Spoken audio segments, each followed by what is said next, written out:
వారు ఏ పాటు సూరులో నేను చూసేదను కదా. అర్జున, మాటల్లో పడి ఆ మణిపురంబు దిశకు వచ్చాం. కృష్ణ, అదుగో అదుగో అర్జున, మణిపురంబు దిశకు ఆ మేడల గోడలు, ఇదిగో కోవెల గోపురంబు, ఈ వృక్ష ఫల జాతులు, ఉదయించను అనవచ్చు రవిగా ఊరేలు, మైరుధ్వజుని పురమందున గల ప్రజల్ పూజున్నయ్యే భక్తాగ్రహీ. అర్జున, కృష్ణ, చూస్తేవా అదిగో మణిపురంబు.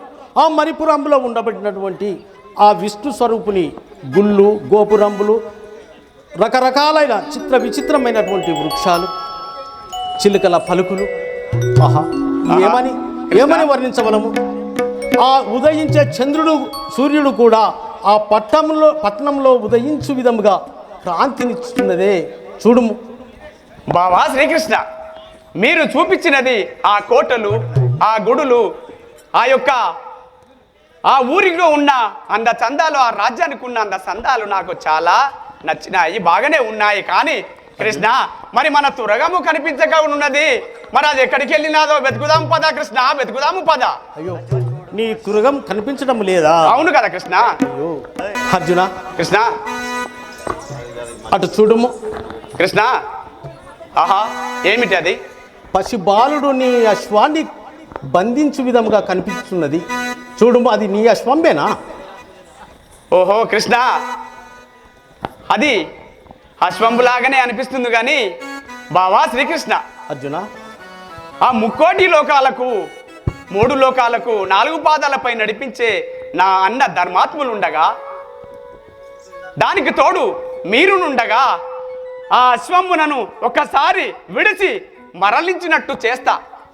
ఆ పైన దాని వృత్తాంతం ఎలా ఉంటాదో నేను మీకు దాన్ని మళ్ళీ చెప్పదను. కానీ అది ఒకవేళ మరలించుటకు నాకు సమయాన్ని, స్ఫూర్తిని ఇస్తాదా లేక లేదా? ఆయన కృష్ణ బావా, నీవు నుండగా నాకు భయం ఏమిటి? రణానికైనా పోతాను, యుద్ధానికైనా పోతాను. నీవు ఉండగా, నాకు మా అన్న ధర్మాత్ముడు ఉండగా నాకేమి కొదవా కృష్ణ? అర్జున, నీ అంత బలవంతుడు లేడు, నీ అన్నంత ధర్మాత్ముడు లేడు. కానీ నేను అలసిపోయి ఉన్నాను. ఈ చెట్టు కింద కాస్త అలసట తీర్చుకుంటాను.